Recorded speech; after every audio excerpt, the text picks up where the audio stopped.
It's great to see everybody here on this Monday, the 28th of April. We're almost 5 months through, or 4 months through, I guess, as we enter May. Dan Habib, Nicole Habib. It's a generation show. I love these. It's good to see the two of you. Great to be with Great you. to be Thanks for here. having us.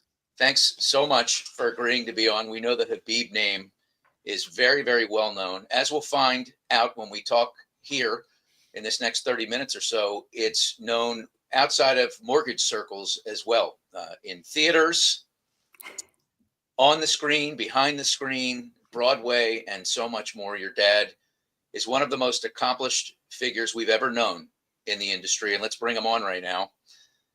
Barry, good to see you. It's great to be here.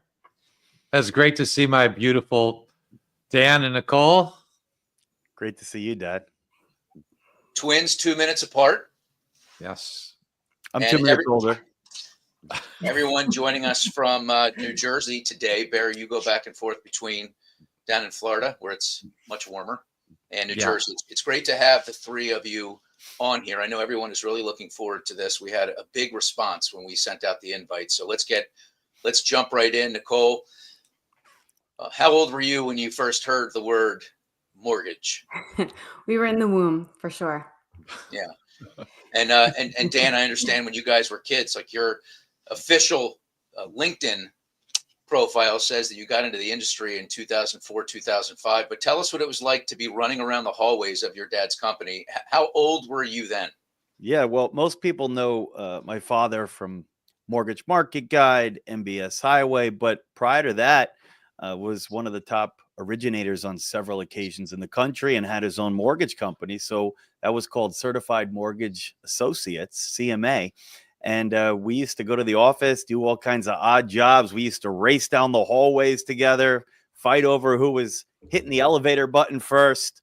We used to collect all the rate sheets, Yeah, separate them. So we kind of grew up in the mortgage business. And I think it's funny how I always hear people's stories about how they got into the business. And it's always kind of a common thread where they got there by accident, right? As a young kid, most people, they don't say, hey, I want to be a mortgage professional, right? They want to be an athlete or a scientist, an astronaut, whatever it is. But I would say that I think Nicole and I were one of those rare exceptions because our father, who he is and how he's always been our hero. I grew up saying, I want to do what my dad does. I want to be in the mortgage business. That's so beautiful. He's so accomplished. We'll get to Barry in a moment. We're just going to serenade him with lovelies here. 9 Hollywood movies Barry has been in with speaking roles. He produced an off-Broadway show that turned into a movie, one of only 2 off-Broadway shows to ever have that distinction, Rock of Ages. Wrote a book in 2000. And then we took that on Broadway, of course, for a big run on Broadway. Yeah, that's right. Started off Broadway. Money in the Streets, you wrote a book in 2020. So, Nicole and Dan, do you remember the moment where you realized, wow, my dad he's a star, a real star? I'll let you go first, Nicole. I feel like I've always thought he was a star. I always looked up to him in so many ways. He's just amazing at everything he does. And I just feel like everything he touches turns to gold. I always said that. Yeah, I would agree. I think that ever since even just a little kid, he always had like a larger than life personality. He always made everything fun.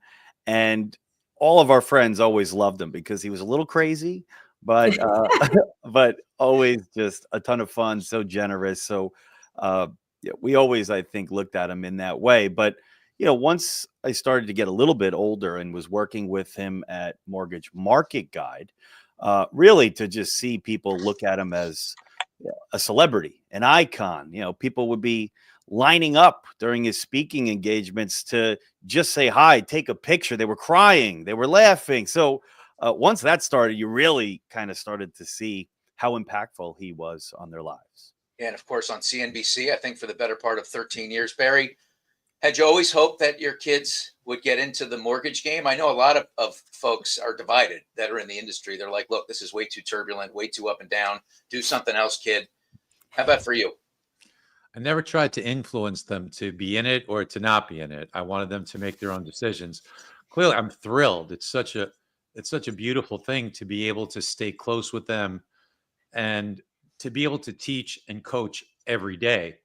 When Jake and Jared too, there's two other uh, sons that I have that are also in the industry that work with me at MBS Highway. But I used to coach all the kids' games, Dan's games, Nicole's games, and it was a lot of fun, with their friends. And yeah, we were a little crazy and did some wild stuff with the kids that they always remember. So we had so many good times.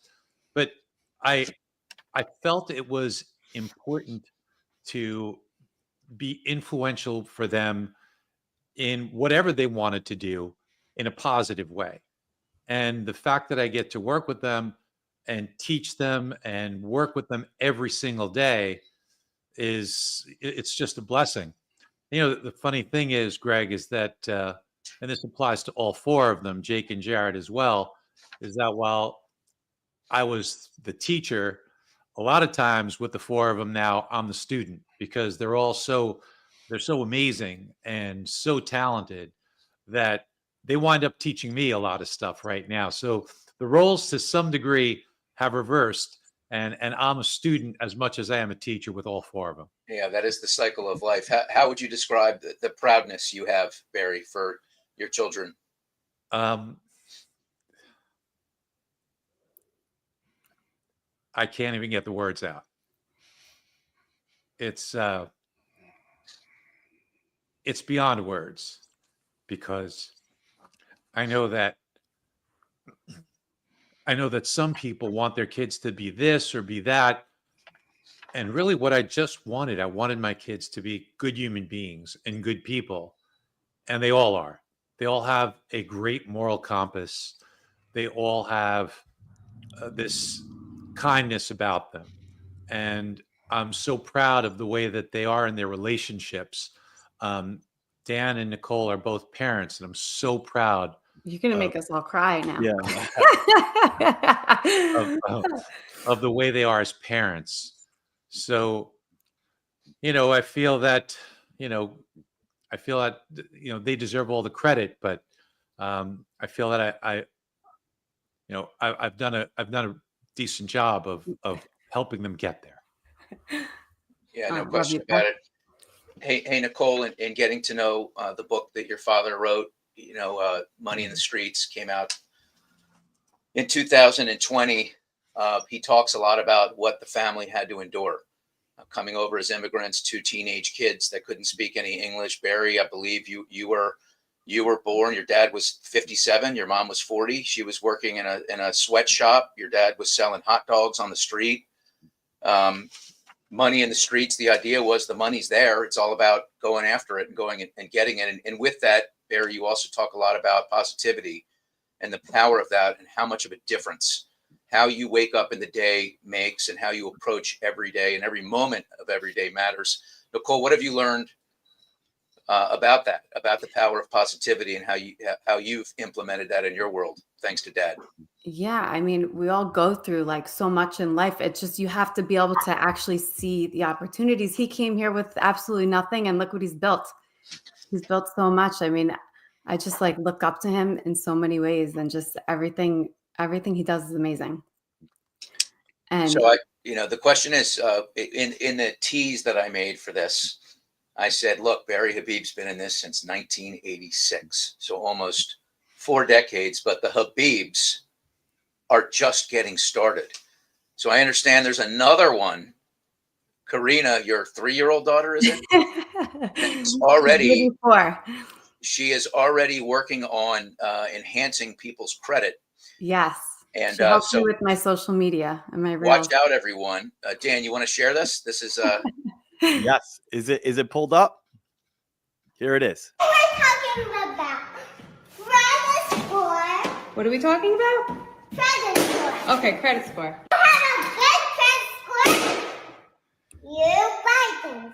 I mean, do not have a good credit score, you do not buy things.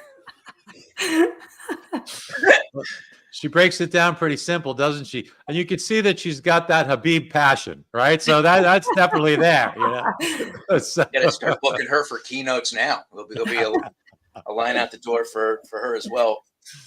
so yeah, we bring him into the game early, Greg. I get that, Yeah. Barry. What's it like having grandchildren? You know, at first you hear you're going to be a grandfather, and you say, "Shit, man, I'm getting old," you know. But it is really amazing. It's amazing, and it doesn't make you older; it makes you younger, because it just brings you back to that feeling of being a dad. It brings you back to, you know, doing things that are just silly and fun, and you know, acting like a kid. So it's actually an incredible experience, and I know so many people have experienced that. For me, it's been wonderful. Nicole has Nico, who's just an angel, and Karina, who's, you know, she's spicy, and Dan just had his first child 2 months ago. So it's just an incredible experience. This the amount of love that you have in your heart that just expands and expands. Nickname? You have one? Are you Papa? Papa? What are you? I'm Pop Up. That's me. Yeah. I'm Pop Up. Yeah. Yep. That's good. Pop up. You changing diapers, Barry? What's up? No, you know, I figured I've done my share of that. So, How's your I'll- swaddle game, Dan? How's your swaddle game? Oh, These- Dan is the these- best. By the way, it's funny you bring that up because I might do the tightest swaddle on the East Coast. I'm good. I'm good. I really prided myself in the swaddle. Me too. I did too. I like to go Cuban to Southern cigar California. rollers are envious of him. Yeah. Nowadays, don't they make the swaddle so you just They throw make it, and it you where flip the up? feet tuck in and then it just Velcro. But I almost think that's cheating. But yeah, it's pretty convenient. So Dan, you are higher up at MBS Highway, and Nicole, you currently are at Cross Country Mortgage, one of the best companies out there on the planet, led by Ron Yes. Lenhart. He's a total baller.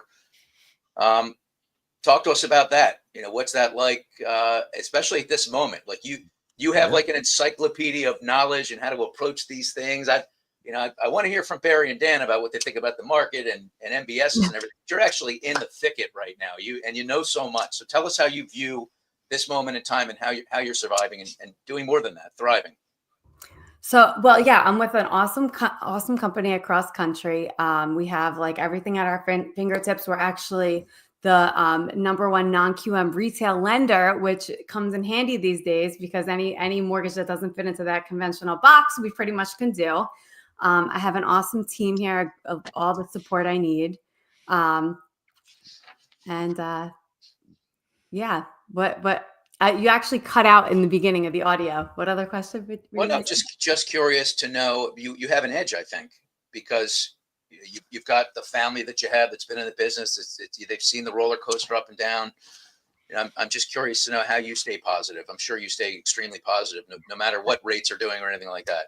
Yeah, I mean, rates are up and down. I mean, we've been in this business. Rates doesn't necessarily matter exactly, you know, what the market's doing. You have to be in the know, and you have to be an advisor, you know, and you have to know how to guide your clients. Oh, Greg, she probably doesn't want to talk, you know, about herself like this, but Very I will. humble, very soft-spoken and humble. I like it. But I will. You know, one thing that my father has always taught us is how you really need to be a master of your craft, and people, you know, if you want to be magnetic, you know, you really have to leave them feeling smarter after having spoken with you and feeling better. And we teach to our subscribers that if you want to increase your conversion and beat your competition, I mean, one of the best ways to do that and to build trust is with knowledge. And Nicole is just unbelievable. I mean, she always amazes me and how smart she is, but then also how articulate she is. And I think she has so much value to her customers, but also there's that other intangible where she's very, very likable too. And people want to work with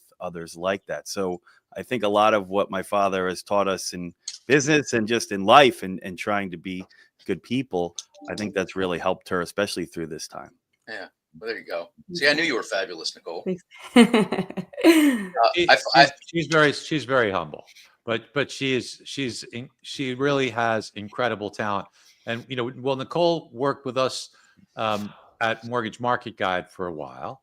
And then once I sold the company and I left, and then I had to do a non-compete, Dan went, became a financial advisor at Morgan Stanley, and Nicole started in the mortgage business as an originator. And then it just works for her lifestyle to continue as an originator. And when I started MBS Highway, Dan joined me and helped me start and build MBS Highway together. In fact, interesting fact about Dan is he was always very enterprising. And when at Mortgage Market Guide, I was really the sales force. The sales came from me doing speaking. But then we said we have to hire a sales team. So Dan said, hey, you know what? I'm going to get all my college. Go ahead. His fraternity brothers. So I brought in like 13 of my fraternity brothers, and that was the sales team. And me. And Nicole. So, I think I held my own with the boys. Yeah, we saw him breaking his back and doing 100 and change speaking engagements a year, which was crazy. But that was really the predominant only way we were getting sales. So we had this young and fun sales team, and we kicked some butt, and it was really great.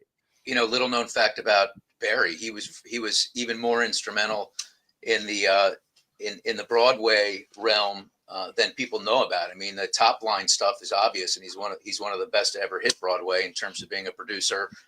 But he was also, I understand, he was the one that got beer introduced into Broadway. The concept of because Barry, as the story you tell, is that you'd be in there watching people rush to get their drinks, waiting in line, and then you'd hear the ding, ding, ding, and everyone would have to trash their drinks. They'd have to guzzle them down. Yeah, there should be a better way. So I'm wondering if when you and your fraternity brothers and Nicole were in there, was he as liberal then? Were beers, kegs, what did it look like in there? No. Well, go ahead. I'll let you. Well, yeah, I always tried to keep them, to keep them well behaved, but I did used to coach them and train them with some negotiation. So I had some negotiation training from Jim Camp. And I taught that to the sales team, and the sales team is, as young guys are, inclined to do. They said, Mr. Habib, this really helps with sales, but guess what? This really helps with the girls too. So show no need, Greg. Oh my goodness, Barry, you've inspired a lot of people, and you've been a mentor to so many. Are there a couple of people that come to mind who were instrumental in helping you get where you are today?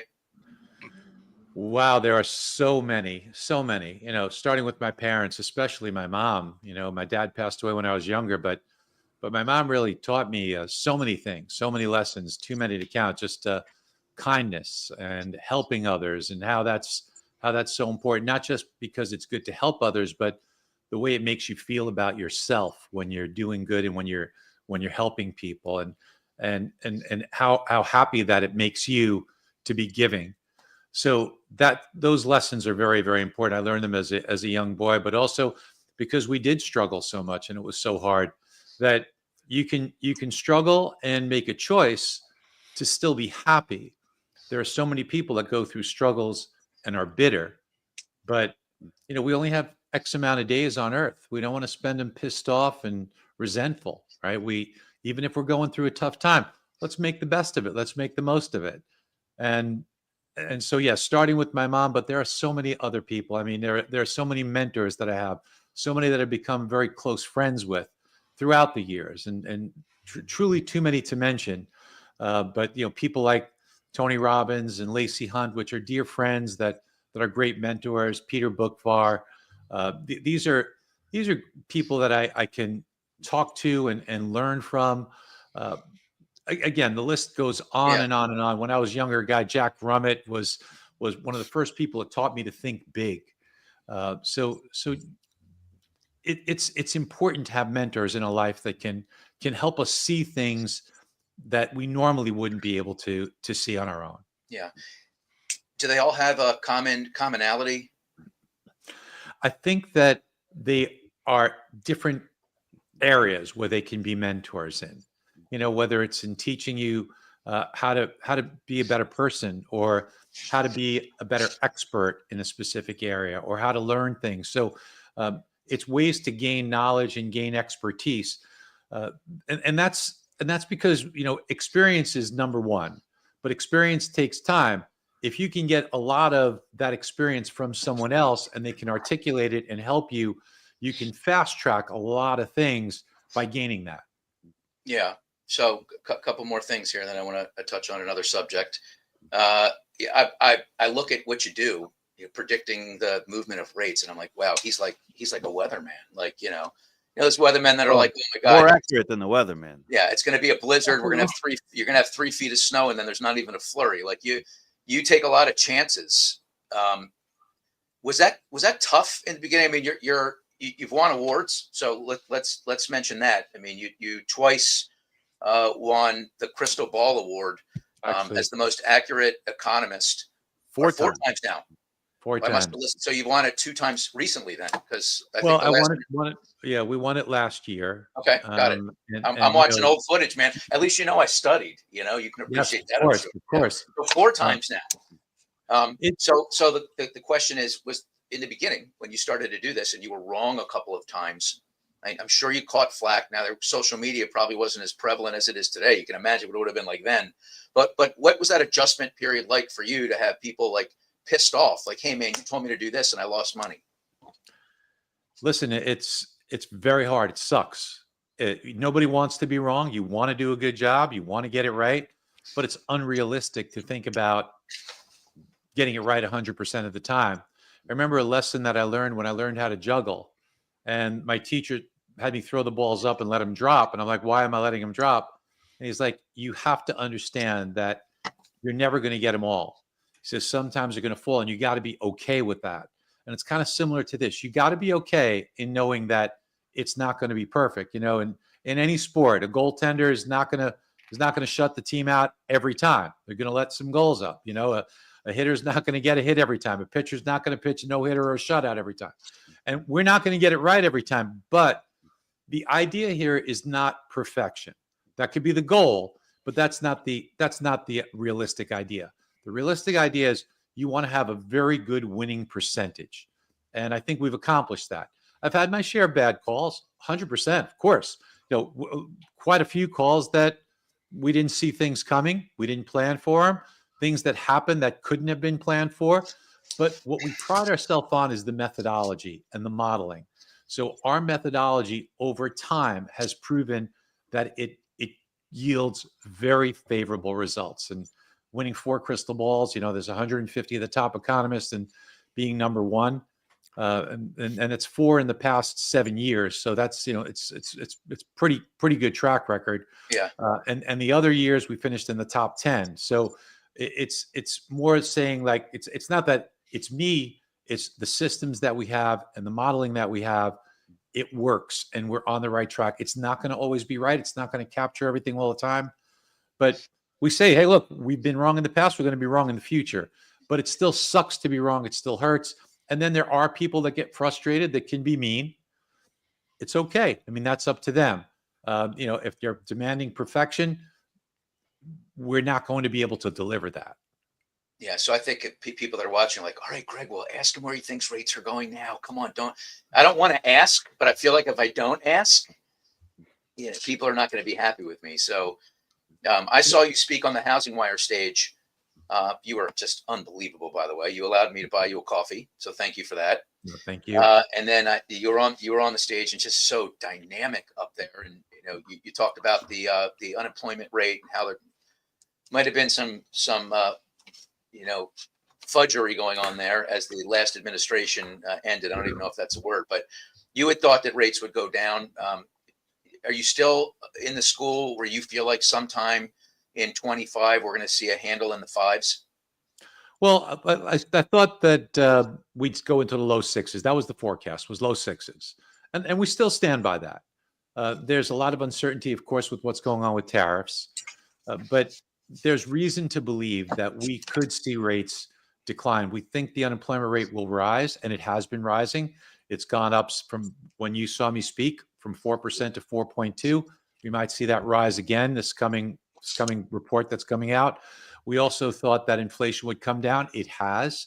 So things are moving in the correct way, but the uncertainty with what the tariffs will do to the economy, what the tariffs will do to potential price spikes and price shocks, also supply.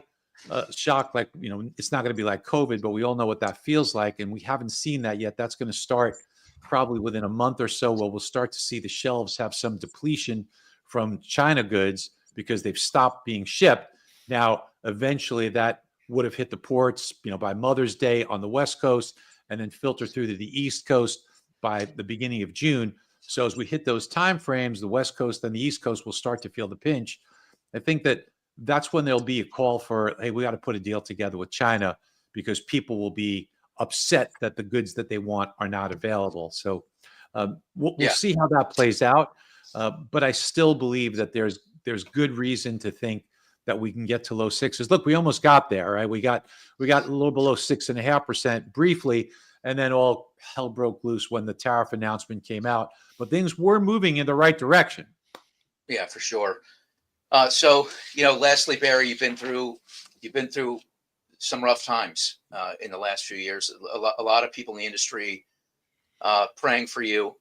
I just want to talk to the kids for a minute. It's interesting because you guys have your moments alone, right? And here's a moment that the whole world, is going to be able to see, right? So it's kind of different, right? Now we're just on here together and we're talking about it, and I know your dad is a real hero and just the most signal of strength that you've ever known in your lives, Nicole and Dan. And, just want to know how proud you are of him, the way that he has approached his cancer diagnosis and just how positive and optimistic he remains, in spite of that.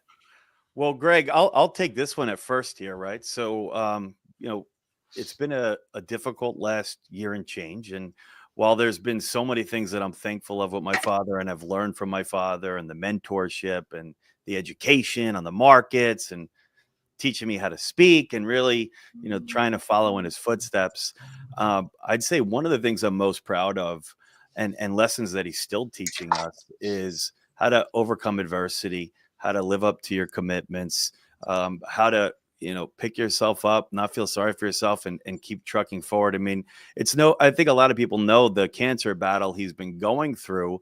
I think what a lot of people don't know is that his mindset is, as he was going through it, he was fearful because there's a lot of uncertainty and there's not a lot of, people out there that are telling you what to expect when you start, let's say, a certain cancer treatment like a chemo. So he saw an opportunity to help others as he's going through this nightmare of a scenario himself. And he recorded videos every day so he could help others going through a similar scenario to know what to expect and how they were feeling, because that would remove at least that part of the fear of the uncertainty from it.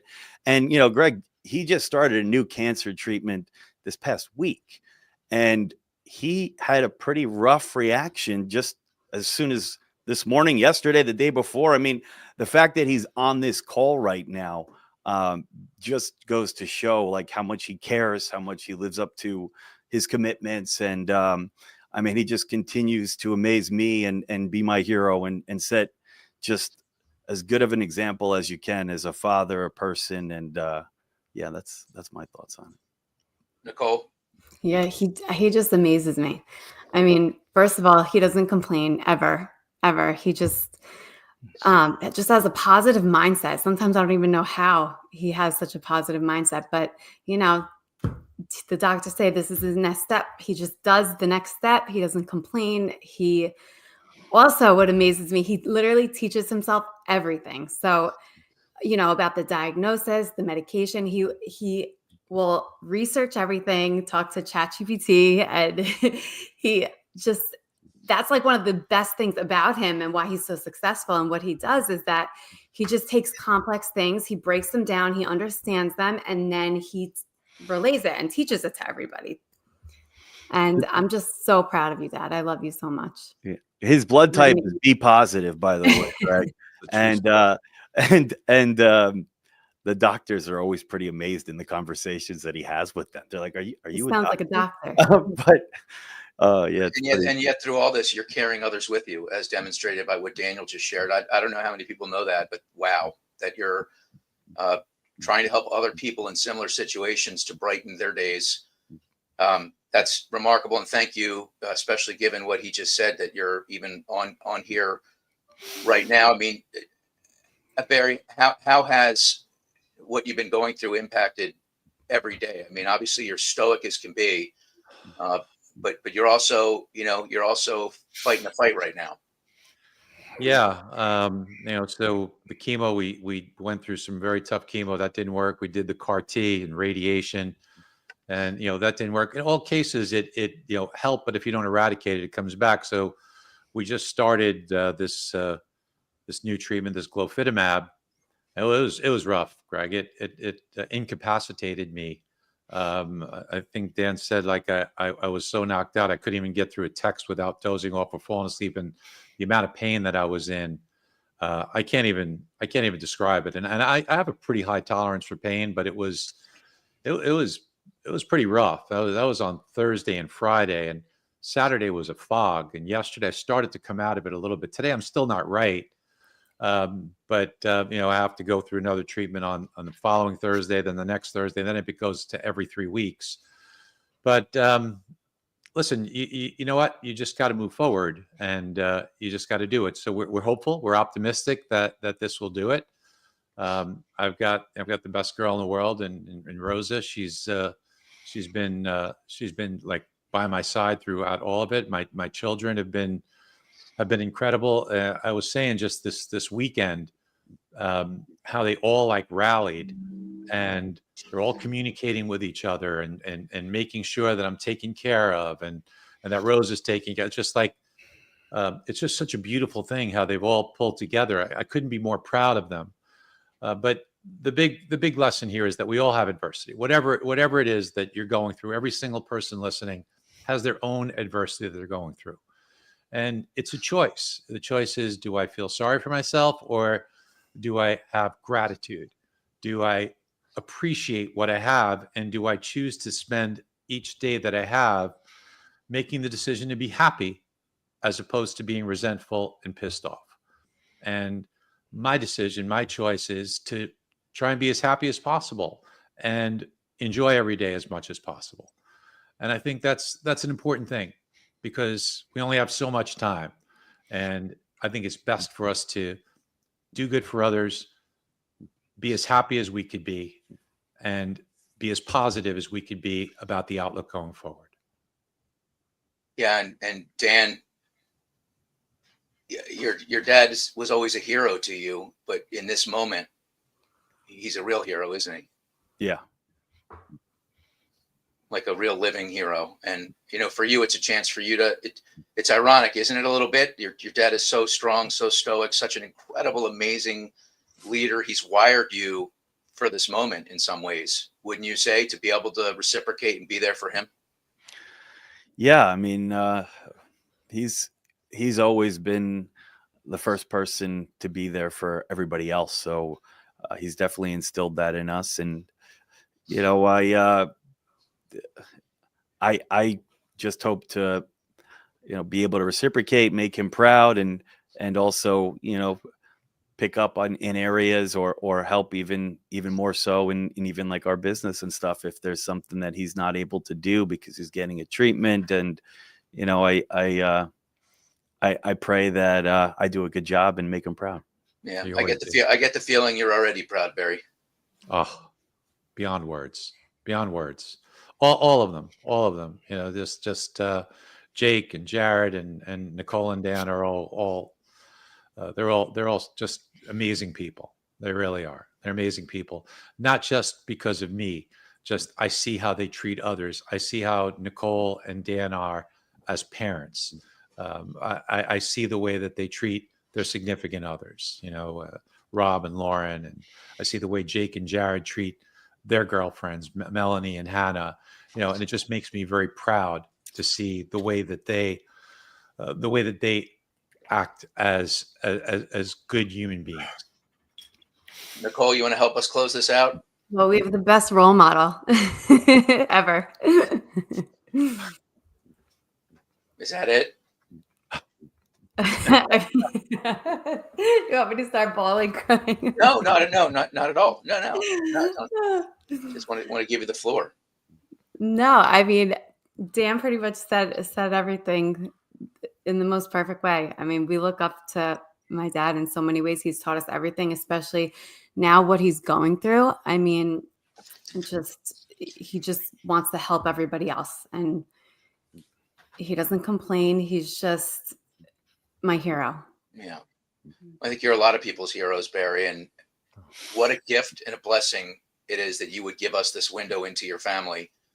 Thank you so much. So grateful. And you have touched so many people, and I'm sure that this will touch even more. Thank you so much. Continued success at MBS Highway, and we wish you the very best of health. Hey, Greg, one thing that I'll just mention before we close out, there's a saying that I really like that my dad said, and he said that, friends, they're like stars. You don't see them until it's dark out.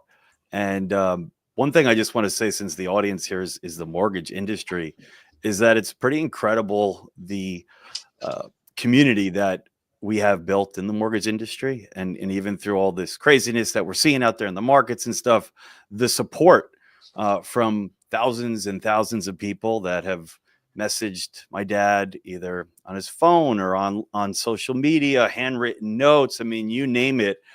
It really is like moving and humbling, and we sure appreciate all the support. And I know he does too. I don't have words for that, Greg. It's been incredible. And Greg, I want to thank you for allowing us this opportunity. Greg, you've been a great leader, and you are a great leader in the industry. And Donna is also so kind in allowing us to have this platform. So we appreciate you guys very much. All right. Well, we'll talk to you very soon. On a quick side note, MBS Highway is unbelievable. I just want to say, so I haven't originated in years and years and years, but in getting set up for this, I said to Dan, I want to get more familiar with the platform. It had been years. So he gave me a little window into it, and oh my goodness, the value it drives in every day. I'm getting, updates, voice texts, videos, on the money. If anything ever happens, doesn't matter what time it is, for the most part, you get an update. So I'm not sure there's a better tool out there. So I just want to thank you for that access. I'm sure it's probably going to end right after this call. No, it's not expiring or anything. Perfect. Give me at least another month, because I'm really having a great time with all the updates. We love the Habibs. Thank you for your time. And we love you, Greg. Thank you, Greg. Thank you for All right, having take us. care. Bye, Nicole. Thank Bye, you, Dan. Bye, Barry. Thanks to Dana Chechevsky for Bye, guys. producing everything. And next week, we'll have another great show for you. So stay tuned for details on that. Have a great week, everyone.